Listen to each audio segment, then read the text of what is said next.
امروز 26 نوامبر است و من شعله گلخوجه تا 15 دقیقه دیگر خبرهای تازه تاجیکستان و جهان رو معرفی میکنم. اینجا استودیوی مرکزی رادیو زودی است و در برنامه این موضوع ها را داره. اشتراکچیان حمله بیش از 30 نفر و عضو دو خانواده بودند. بعضی تفصیلات حمله به دیدبانگاه اشقاباد از زبان نماینده کمیته امنیتی تاجیکستان صدا داد. در این حادثه 9 نفر مرد، 11 نفر زن و 13 نابالغ از 4 تا 15 ساله ساکنان ولایت سوق فعالیت و اشتراک نمودند. نزدیکان مهاجران بازداشت شده میگویند ورزشگر روس از دست آنها نمرده است. مقامات تفتیشاتی مرافع دادگاهی را طول میدهند.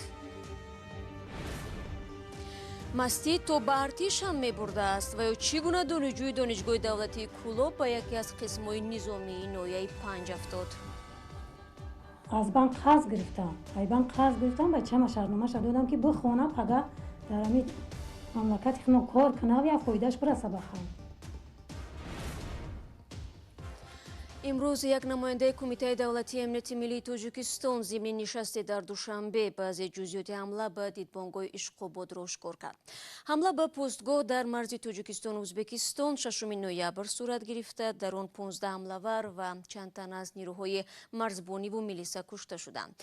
به قول نماینده کمیته دولتی امنیت ملی حمله مذکور را سوی اعضای دو خانواده که ساکن شمال تاجیکستان بودند انجام شده است.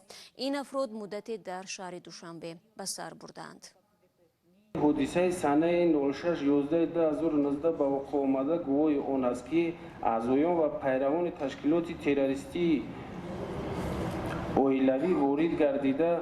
در این حادثه 9 نفر مرد، 11 نفر زن و 13 نابالغ از 4 تا 15 ساله ساکنان ولایت سوق فعالیت و اشتراک نمودند.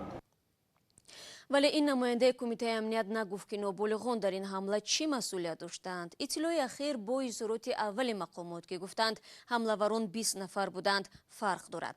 به گفته محمد سعیدов تفتیش گروه نشان داده است که دارایی رهبر حمله‌وران شهرت غفورov بیش از 1 میلیون سومانی بوده است. تصدیق یا رد این خبر از منابع دیگر فعلا غیر امکان است. به رادیو آزادی معلوم شد 2 نفر از شرکت‌داران حمله خواهر و برادر و خوانندگان صنفی 7 و 8 یکی از مکتب‌های میانه ولایت سوق میباشند. اسم بزرگمهر یوروف وکیل دفاع شناخته تاجیک شامل قانون نوی عفو شده است. بنا به معلومات دوستانی کل مهلت زندان این ادوکات معروف را کمتر کردند. سازمان‌های حامی حقوق قضیه یوروف را بارها به عنوان یکی از نمونه‌های برجسته فشار بالای حقوق شناسان مستقل در تاجیکستان عنوان دادند که برای حمایت از حقوق افراد ناخوشایند از نظر سیاسی آسیب دیدند. مولا رجب یوسفی گزارش می‌دهد. بر اساس قانون نوی عفو 6 سال از حکم بزرگمهر یوروف وکیل مدافع زندانی کم کرده شده است. یوروف سال 2017 با جرم ساختکاری، قلابی و تحقیر پرزیدنت به 28 سال زندان محکوم شده بود. خود او و طرفدارانش این حکم را دارای انگیزه های سیاسی می‌دانند. الهام محمودوف معاون سردار اداره زندان‌های تاجیکستان روز 26 نوامبر تطبیق قانون عفو نسبت بزرگمهر یوروف را به رادیوی آزادی تصدیق کرد و گفت بر اساس قانون نوی عفو قریب 6 سال از حکم بزرگمهر یوروف کم کرده شده است. در دادستانی کلی تاجیکستان هم شامل قانون عفو شدن بزرگمهر یوروف را تصدیق کردند. مسئولان شعبه نظارت اجرای قانونگذاری در مؤسسه‌های اصلاحی دادستانی کلی تاجیکستان به رادیوی آزادی گفتند بجز از بزرگمهر یوروف اینچنین همکار دیگر زندانی و نورالدین محکموف نیز شامل قانون عفو شده است. ولی مسئولان دادستانی نگفتند که چقدر از حکم نورالدین محکموف را کم کردند. نزدیکان بزرگمهر یوروف میگویند درباره شامل قانون عفو شدن او فعلا خبر ندارند. بزرگمهر یوروف سال 2017 به 28 سال زندان محکوم شده بود. سازمان‌های حقوق انسان از جمله سازمان ملل متحد بارها از مقامات تاجیکستان خواستند که او را آزاد کنند، اما مقامات تاجیکستان گفتند که بزرگمهر یوروف برای نقض کدکس جنایی تاجیکستان به جوابگری کشیده شده است و پرونده او هیچ انگیزه سیاسی ندارد. بزرگمهر یوروف سال 2015 بعد از اعلان آمادگی به حمایت از حقوق اعضای حزب حالا در تاجیکستان ممنوع نهضت اسلامی بازداشت شد. او 48 ساله بوده و رهبر کلیگ ادوکات‌های سپر بود که بیشتر به پرونده‌های حساس دست می‌زد. مراجع بیوسوفی گزارش میداد قانون نوی عفو در تاجیکستان روز 25 اکتبر امسال قبول و مورد اجرا قرار گرفت. بنا به آن بیش از 7000 نفر از زندان آزاد و مهلت حبسی برخی دیگر کم می‌گردد. طبق معلومات رسمی قانون عفو ماه گذشته فعلا نسبت بیش از 8000 نفر تطبیق شده است.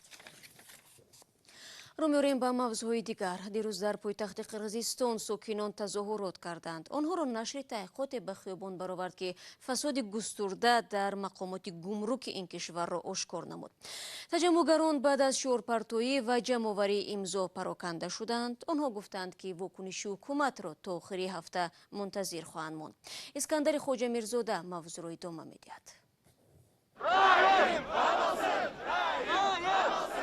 روز دوشنبه ازدحام در نزد بینای پارلمانت قرقیزستان در شهر بیشکک جمع شده حبس یک مقامدار بلندپایه خدمات گمرک را طلب کرد.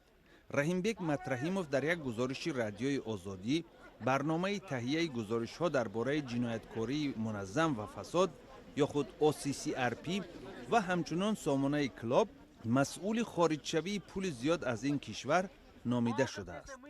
برادر بزرگ مطرحیموف که عضو مجلس قانونگذار قرقیزستان است نقش داشتن برادرش در این عمل را رد نموده اصرار می‌ورزد که روزنامه‌نگاران به معلومات تکیه کردند که از فردی متهم در جنایت دسترس شده است. در گزارش گفته می شود که یک صاحبکار اویغورتبار از ولایت شینجان چین پنهانی به روزنامه‌نگاران سندهای ثابت کننده بیرونشوی میلیون‌ها دلار از قرقیزستان را پیشکش کرده است. این صاحبکار که ایرکن سایمایکی نام داشت 10 نوامبر در استانبول کشته شد.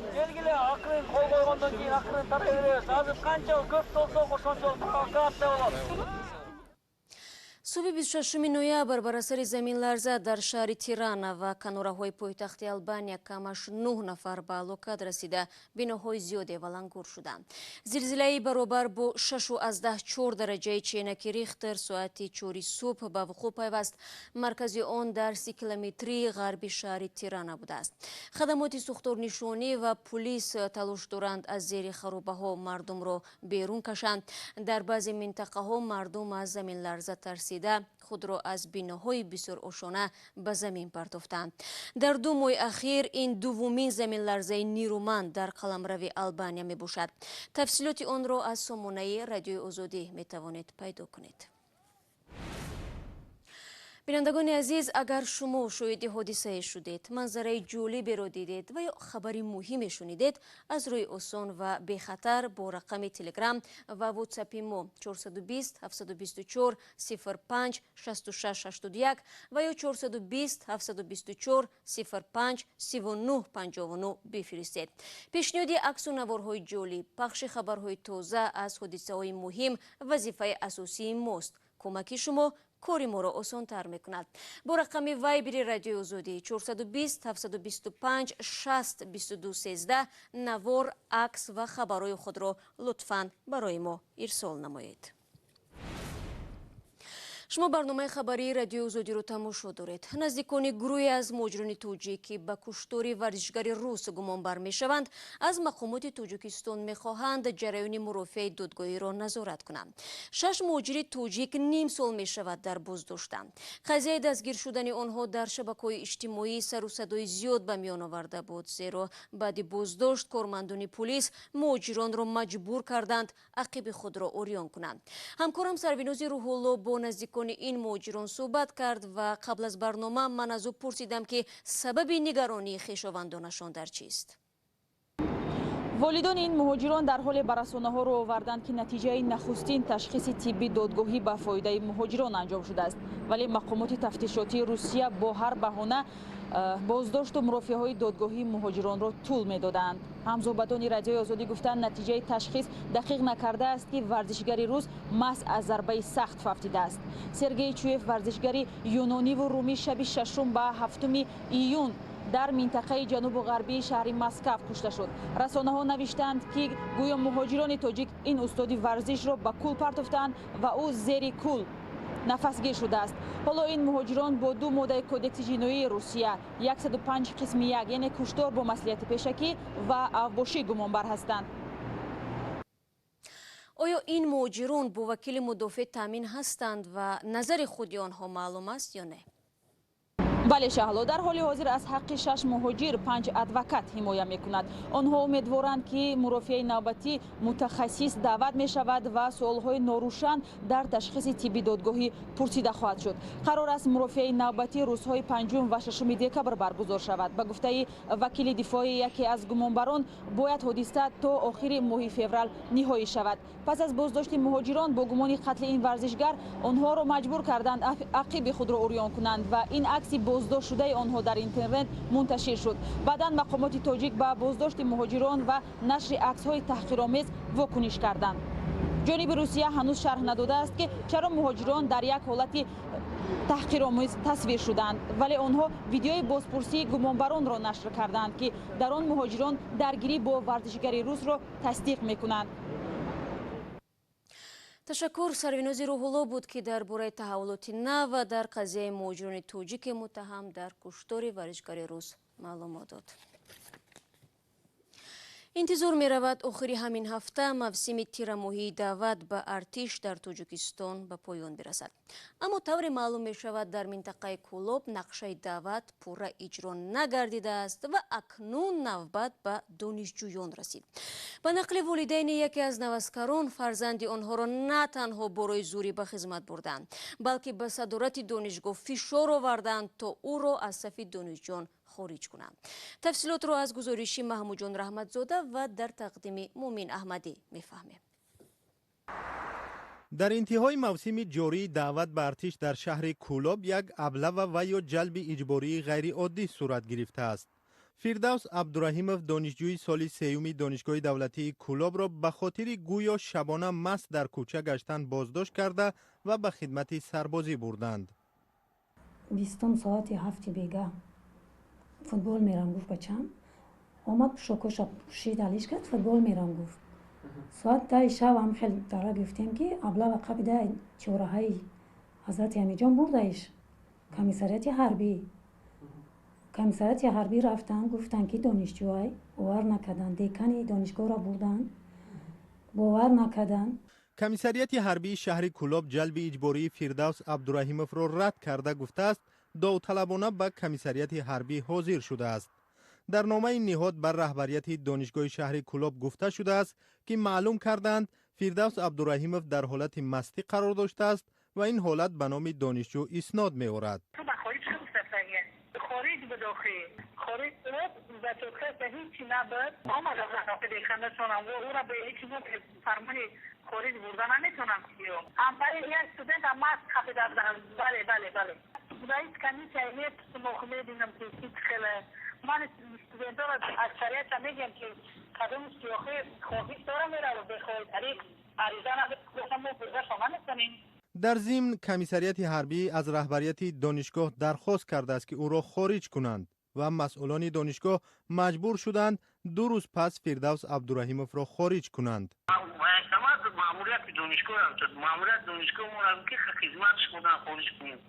مادر فردوس عبدالرحیمov میگوید مراجعت های او به مقامات بی نتیجه بود و با شیوه خیلی دغلی پایمال کردن قانون پسرش را اجباراً به خدمت ارتش بردند، در حالی که مبلغ تحصیلش برای 1 سال را از قبل پرداخت کردند. 21 ماه گرفته بوده، روز 22 خارجش کردند. به کدام سبب؟ ما میخوام بفهمم که ما خودم یک از بانک قرض گرفتم بچه‌م شرطنامه‌اش دادم که بخونه پگه در همین مملکت خودم کار کنه و فایدهش برسه به خلق. یکی شرطنامه‌ام سوخت، بچه‌م بردن. بعد چی میشه؟ ولی خلق بیچاره را با کی داد ما نبگیم؟ ضمناً شکایت‌ها از جلب اجباری جوانان به ارتش در حال صدا می‌دهند که به اطلاع کمیسیه دعوت در شهر کولوب نقشه سربازگیری برای ارتش زیاده از 98% اجرا شده است. برنامه امروز رو با همین مطلب پایان میبریم. تا ملاقات بعدی بینندگان عزیز، شما میتوانید شبانه روزی خبرهای تازه رو از وبسایت رادیو آزادی بخونید. من فردا شما رو منتظرم. تا فردا، خدا نگهدار.